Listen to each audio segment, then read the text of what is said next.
யார் அது கதவை தட்டிட்டே இருக்காங்க?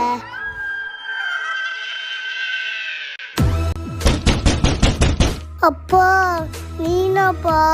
சொல்லுப்பா, எங்க பயமா இருக்கு. நீனாப்பா? பிங்கி, கதவை தரடா, அம்மா வந்திருக்கேன். அம்மா நீனாமா? நான் பயந்தே போயிட்டேன். நான் வர இருமா. பிங்கி என்ன பாரு, அந்த கதவை திறக்காத.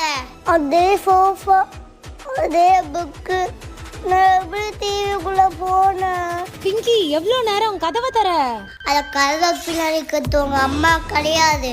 உனக்கு எப்படி தெரியாது உங்க அம்மா இல்லைன்னு? பின்னாடி கொஞ்சம் திரும்பி பாரு.